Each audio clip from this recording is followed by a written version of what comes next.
Alright mga pre, so nandito tayo ngayon sa gasoline station sa Carwas.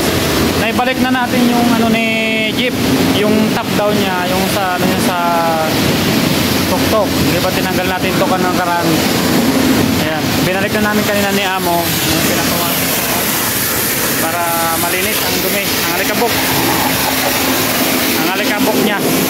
Tapos mayroon silang automatic washing dito mga pade, ano. Ayan, automatic washing yan. Papasok yung sasakyan, tapos under lang yun para maano yung mga ano.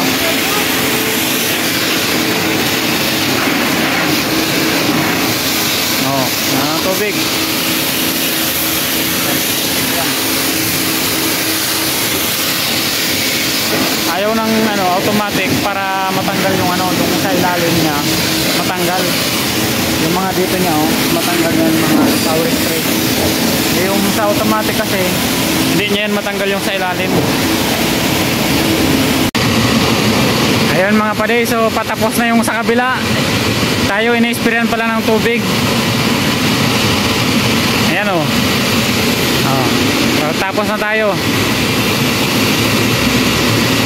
Tapos yung sa kabila tapos na, oh, blown over na.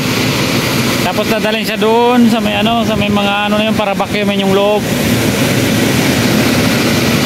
Tayo mamaya pupunta tayo doon para vacuumin yung loob natin. Ayan, tapos na, automatic, oh, bilis, oh. Tanungin natin kaya mamaya kung magkano yung automatic.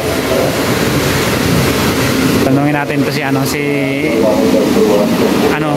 operator, yung operator nila. Tanungin natin. Rick, ada automatic sim ada? Ada gasolina, mati automatic. Kampulos. Sim ada automatic.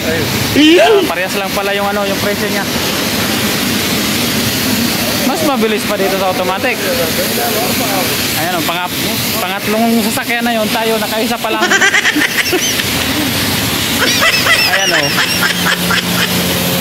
Kasi alam nyo kung bakit difference yung ano, yung automatic saka manual. Yung sa manual natatanggal niya lahat ng sa ilalim. Yun, hindi niya natatanggal yun kasi hindi na-sprayan yan sa ilalim. Wala siyang sprayan sa ilalim, oh. Yung sa atin, pina-spray ko yan pati sa ilalim sa mga mulye. Yan. Kaya tanggal yung ilalim yan, yung mga putik na ilalim. Right.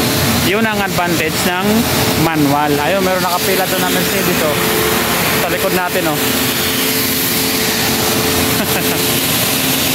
Okay, so nandito na tayo sa finishing sa vacuum. Ayan yung vacuum nila. Okay. So, ayan na si Jeep.